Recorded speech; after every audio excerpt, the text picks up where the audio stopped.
कहानी की शुरुआत एक ऐसी रहस्यमयी स्पेसशिप से हुई जो अचानक आसमान को चीरते हुए धरती पर आ उतरी। जैसे ही उसका दरवाजा खुला, अनगिनत खतरनाक एलियंस बाहर निकल आए और आते ही पूरी दुनिया में तबाही मचा दी। करीब 3 मीटर लंबे ये एलियंस अपनी पीठ के टेंटिकल्स से नुकीले कांटे फेंक सकते थे। इनकी स्पीड इतनी तेज थी कि ये कुछ ही सेकंड में बख्तरबंद गाड़ियों को भी आसानी से पलट देते थे। ऊपर से ये जमीन के साथ साथ हवा में भी उड़ सकते थे। उनकी पीठ पर बना कवच इतना मजबूत था कि राइफल की गोलियां भी उन्हें छू तक नहीं पाती थी। हालांकि इन एलियंस की एकमात्र कमजोरी उनकी गर्दन थी, लेकिन वहाँ वार करना लगभग नामुमकिन था। इसलिए वे हमेशा झुंड में हमला करते और जहां पहुंचते वहां तबाही मचा देते। इसी ताकत के दम पर उन्होंने कुछ ही सालों में 99% इंसानों को खत्म कर दिया। आखिर में बचे हुए 5 लाख लोगों के पास सिर्फ एक ही रास्ता बचा, अपनी एडवांस टेक्नोलॉजी से टाइम ट्रेवल करके अतीत में जाकर मदद मांगना। इसलिए उन्होंने बिना वक्त गवाए तुरंत टाइम मशीन तैयार की और सीधे 30 साल पीछे अतीत की ओर निकल पड़े। उधर जिस दुनिया में वे पहुंचने वाले थे वहाँ सब कुछ बिल्कुल नॉर्मल चल रहा था। लोग आराम से बैठकर फुटबॉल मैच देख रहे थे। तभी अचानक आसमान काला पड़ गया और मैदान के बीचों बीच एक रहस्यमयी टाइम पोर्टल दिखाई देने लगा। उसके अंदर मौजूद भयानक ऊर्जा अचानक पूरे स्टेडियम में फैल गई। इसके तुरंत बाद उस पोर्टल के अंदर से हथियारों से लैस सैनिकों की एक टीम बाहर निकल आई। ये नजारा देखकर टीवी के सामने बैठे लोग पूरी तरह हैरान रह गए। तभी उसी पोर्टल से यूनिट की कमांडर बाहर आई। उसने लोगों से शांत रहने को कहा और बताया कि आज से 30 साल बाद धरती पर एक खतरनाक एलियन प्रजाति ने हमला कर दिया है। उस हमले की वजह से इंसानियत लगभग खत्म होने की कगार पर पहुंच चुकी है। इसीलिए वह इस टाइमलाइन के इंसानों से मदद मांगने आई है ताकि भविष्य की जंग में उनका साथ मिल सके। उसने चेतावनी दी कि अगर मदद नहीं मिली तो 1 साल के अंदर धरती से इंसानों का नामो निशान मिट जाएगा। यह खबर सामने आते ही पूरी दुनिया में हड़कंप मच गया। जांच के बाद साबित हो गया कि कमांडर की हर एक बात सच थी। इसीलिए तुरंत दुनिया भर से सैनिकों की भर्ती शुरू कर दी गई। उन सैनिकों में एक नाम क्रिस का भी था। भर्ती का मैसेज मिलते ही वह सीधे मिलिट्री चेकअप सेंटर पहुंच गया। अंदर जाते ही सबसे पहले उसे शर्ट उतारने को कहा गया। इसके बाद उसका हाथ एक अजीब मशीन के अंदर डाला गया। सिस्टम चालू होते ही स्क्रीन पर दिखा कि क्रिस ठीक 7 साल बाद मर जाएगा। ये बात पता चलते ही वह बुरी तरह घबरा गया। उसने तुरंत पूछा कि आखिर उसकी मौत कैसे होने वाली है, लेकिन उन्होंने कुछ भी बताने से मना कर दिया। तभी अचानक उसके हाथ में तेज दर्द उठा। असल में मशीन उसके हाथ के अंदर 3 खास चिप्स फिट कर रही थी। जैसे ही उसने हाथ बाहर निकाला तभी उसकी कलाई पर एक अजीब सा डिवाइस दिखाई देने लगा। असल में यह टीम से हर वक्त कम्युनिकेशन करने का एक ट्रांसपोर्ट सिस्टम था। इसके बाद क्रिस आखिरी बार अपनी बीवी से मिलने पहुंचा। क्रिस के हाथ में लगा डिवाइस देखते ही उसकी बीवी बुरी तरह घबरा गई। वह जानती थी कि उन खतरनाक एलियंस से जीतना लगभग नामुमकिन है। इसलिए वह नहीं चाहती थी कि क्रिस उसे और उसकी 6 साल की इकलौती बेटी को अकेला छोड़कर इस खतरनाक मिशन पर जाए। लेकिन अब क्रिस के पास पीछे हटने का कोई रास्ता नहीं था। इसलिए वापस लौटने का वादा करके वह सीधे ट्रेनिंग कैंप पहुंच गया। लेकिन वहां का माहौल बेहद डरावना था। ज्यादातर सैनिक इतने डरे हुए थे कि बंदूक पकड़ने तक की हिम्मत नहीं जुटा पा रहे थे। तभी अचानक इमरजेंसी ऑर्डर आ गया कि सभी सैनिकों को ट्रेनिंग के पूरा होने से पहले ही भविष्य में भेजना होगा। दरअसल एलियंस ने लैब पर हमला कर दिया था और वहाँ मौजूद दवाइयाँ इंसानों को बचाने की आखिरी उम्मीद थी। इसीलिए सभी नए सैनिकों को बिना तैयारी के ही सीधे मिशन पर भेजने का फैसला लिया गया। घबराए हुए सैनिक तुरंत टाइम मशीन के सामने जाकर खड़े हो गए। मशीन चालू होते ही उनके सामने एक रंग बिरंगा टाइम पोर्टल खुल गया और अगले ही पल चीखों के बीच सभी सैनिक एक एक करके उसके अंदर खींचते चले गए। कुछ ही देर बाद क्रिस का शरीर भी हवा में ऊपर उठने लगा।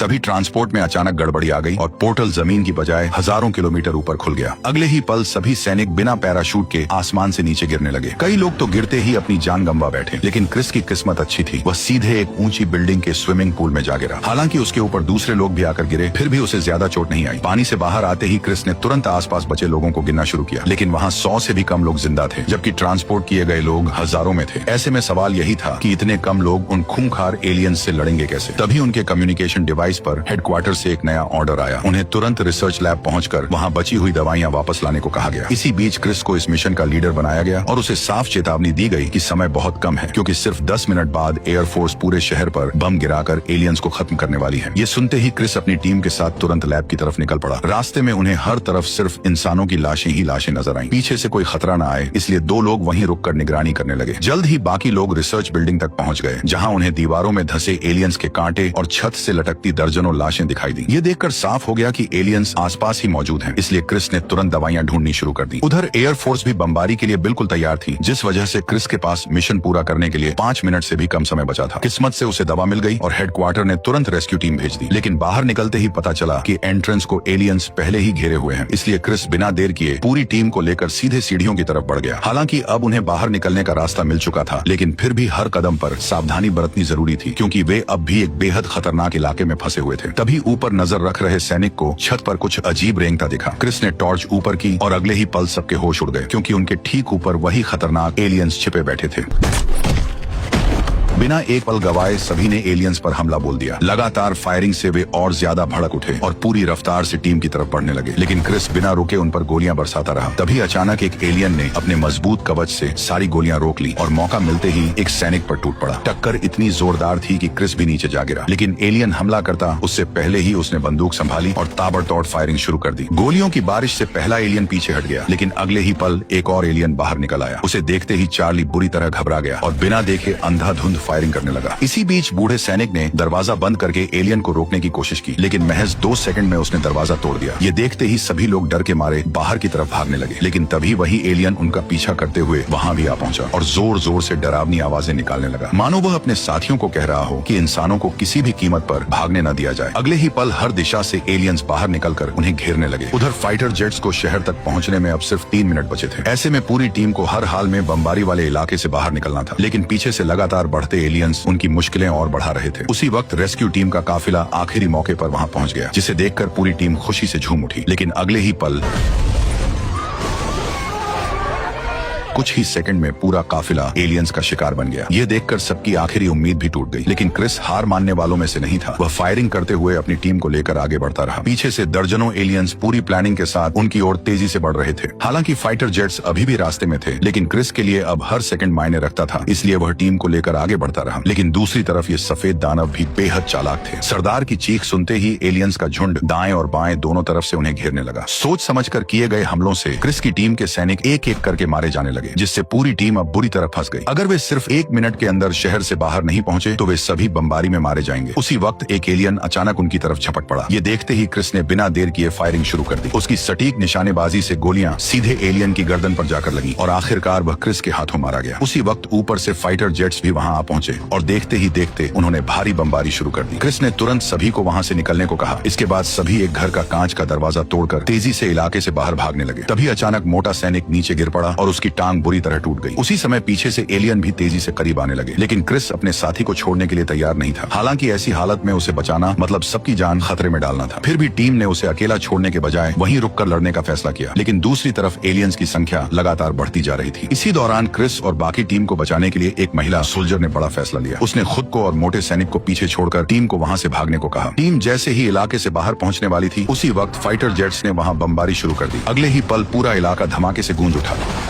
जब काफी देर बाद क्रिस की आंख खुली तब वह हेडक्वार्टर के मेडिकल कैंप में पड़ा हुआ था। हैरानी की बात यह थी कि चार्ली भी इस खतरनाक लड़ाई से जिंदा बच गया था। दोनों धीरे धीरे टेंट से बाहर निकले और तभी उन्हें एहसास हुआ कि वे लोग अब सुरक्षित इलाके में पहुंच चुके हैं। बाहर निकलते ही क्रिस की नजर ब्लैक सैनिक पर पड़ी। उसने तुरंत पूछा कि टीम के बाकी लोग कहाँ हैं। तब उसने गुस्से में बताया कि सब मारे जा चुके हैं और उनकी मौत का जिम्मेदार सिर्फ क्रिस है। उसके मुताबिक क्रिस को उस समय किसी को बचाने के लिए रुकना नहीं चाहिए था। उसे तुरंत टीम को लेकर निकल जाना चाहिए था। अगर उस समय क्रिस उसकी बात मान लेता तो शायद आज वे सब जिंदा होते। ये बात सुनकर क्रिस एक पल के लिए चुप हो गया, क्योंकि उसके पास कहने के लिए कोई शब्द नहीं थे। तभी 2 सैनिक आए और बताया कि क्रिस को हेडक्वार्टर का कमांडर बुला रहा है। जैसे ही क्रिस वहां पहुंचा तब कमांडर ने उसे थैंक यू कहा कि उसने जान जोखिम में डालकर मिशन पूरा किया और दवाइयां सुरक्षित वापस लेकर आया। इसी बीच एक सैनिक ने कमांडर को क्रिस कहकर पुकारा। नाम सुनते ही क्रिस एक पल के लिए हैरान रह गया। तभी कमांडर ने उसे अपना पूरा नाम बताया। दरअसल जिस 5 साल की बेटी को वह अतीत में अकेला छोड़ आया था, वही अब 30 साल बाद भविष्य में अमेरिकी आर्मी की कमांडर बन चुकी थी। यह सच उसके लिए किसी झटके से कम नहीं था। कमांडर भी अपने पापा से मिलकर बहुत ज्यादा खुश थी। इसी बीच उसने बताया कि क्रिस की टीम ने जिस एलियन से लड़ाई की थी वह असल में मेल व्हाइट स्पाइक था, लेकिन अब स्क्रीन पर जो दिख रही थी वह उससे भी ज्यादा खतरनाक फीमेल व्हाइट स्पाइक है, जिसने जमीन के अंदर अपना पूरा घोंसला बना रखा है। और अब उनका अगला मिशन ही फीमेल व्हाइट स्पाइक को जिंदा पकड़ना था, क्योंकि उसी के डीएनए से एलियंस को मारने का एंटीडोट बनाया जा सकता है। इसलिए कमांडर बिना देर किए अपनी टीम के साथ हेलीकॉप्टर में बैठी और एक और खतरनाक मिशन के लिए निकल पड़ी। जल्द ही हेलीकॉप्टर घाटी के ऊपर पहुंच गया, जहां नीचे ही फीमेल व्हाइट स्पाइक छुपी बैठी थी। फिलहाल कुछ सैनिकों ने ट्रैंक्विलाइजर से उसे रोक रखा था, लेकिन उन्हें अंदाजा नहीं था कि यह सब उसका इंसानों को बुलाने का एक जाल था।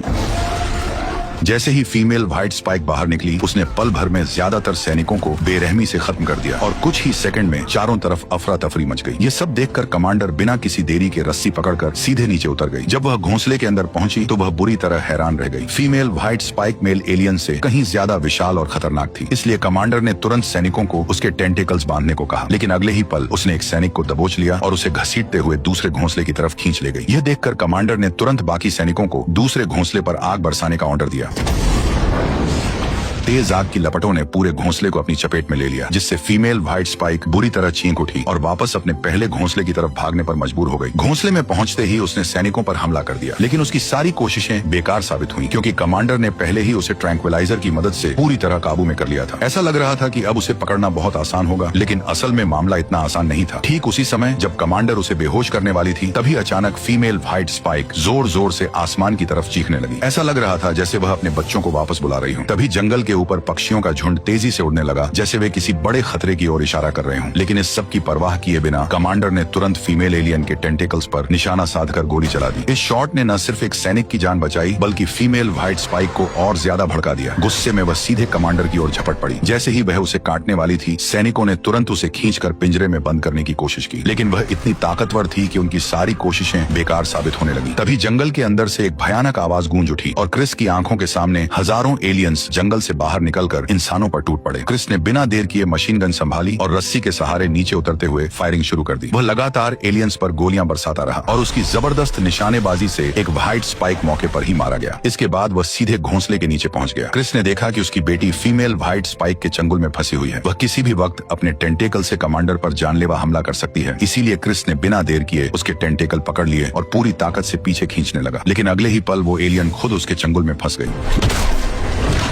मौके का फायदा उठाकर कमांडर ने खुद को उसकी पकड़ से आजाद कर लिया। फिर सभी सैनिक मिलकर उस फीमेल व्हाइट स्पाइक को किसी तरह एक बड़े लोहे के पिंजरे में बंद करने में कामयाब हो गए। जब उन्होंने उसे पकड़ लिया, तभी ऊपर मौजूद टीम को तुरंत इसकी जानकारी मिल गई और बिना देर किए उन्होंने उसे ऊपर खींचकर सुरक्षित ले जाने की प्रक्रिया शुरू कर दी। लेकिन असली खतरा अभी भी बाकी था। लीडर के फंसते ही बाकी व्हाइट स्पाइक्स ऊपर से छलांग लगाकर हमला करने लगे, लेकिन तभी हेलीकॉप्टर के पंखे से टकराते ही उनके टुकड़े टुकड़े हो गए। इसी बीच पीछे से अचानक एक और खतरनाक आवाज गूंज उठी। तभी अचानक जंगल के अंदर से फिर से हजारों व्हाइट स्पाइक्स निकल आए। ये देखकर कमांडर तुरंत क्रिस को लेकर वहां से भागने लगी, लेकिन उसी दौरान हेलीकॉप्टर भी व्हाइट स्पाइक्स की पकड़ में आ गया और कुछ ही सेकंड में वह बेकाबू होकर इधर उधर घूमने लगा और एक जोरदार धमाके के साथ क्रैश हो गया।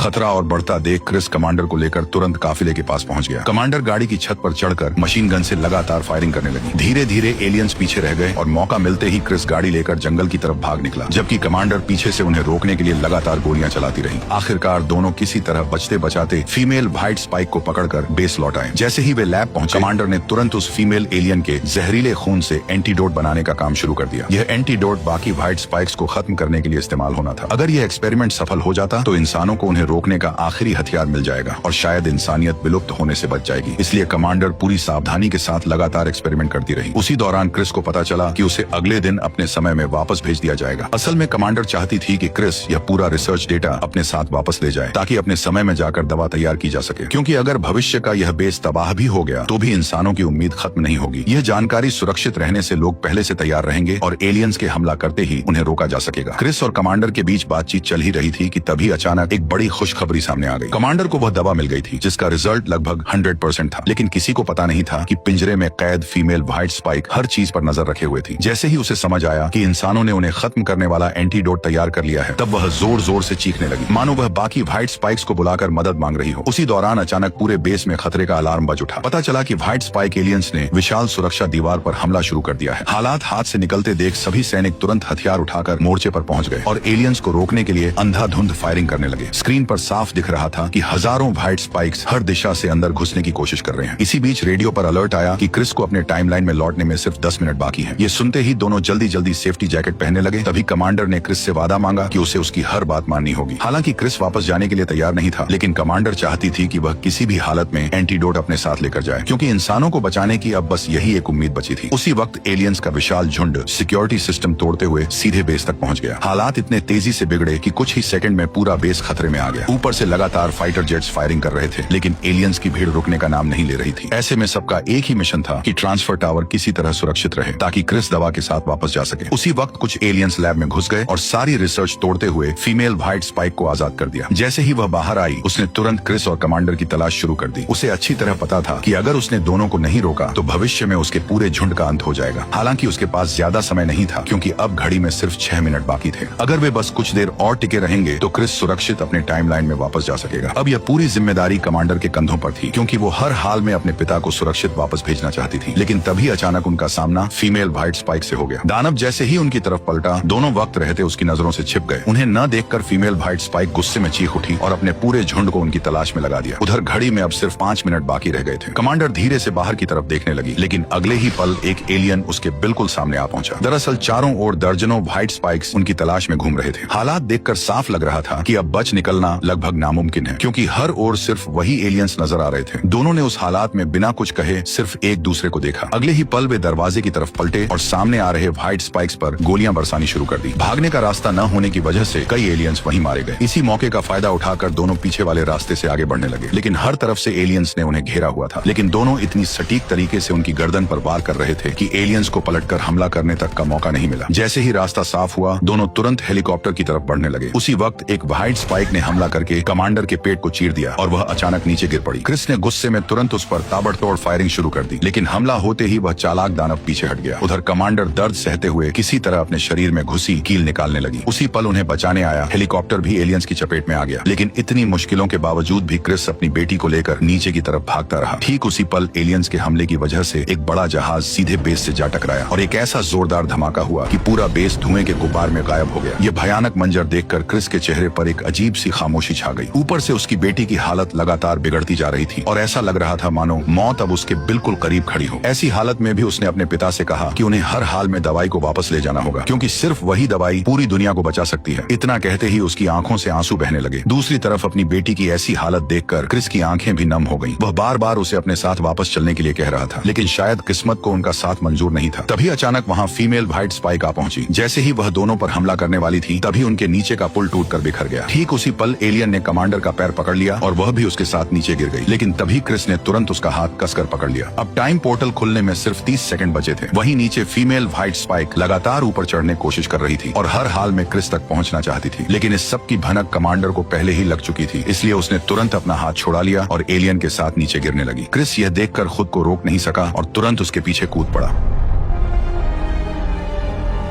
पोर्टल खुलते ही वह सीधे अपनी दुनिया में ट्रांसपोर्ट हो गया और यहीं पर कहानी का पार्ट 1 भी खत्म हो गया। अब आगे की कहानी में पता चलेगा कि क्रिस इन खतरनाक एलियंस को धरती पर हमला करने से पहले कैसे रोकेगा। अगर आप पार्ट 2 देखना चाहते हो तो कमेंट जरूर करना और चैनल पर नए हो तो सब्सक्राइब करके वीडियो को लाइक कर देना।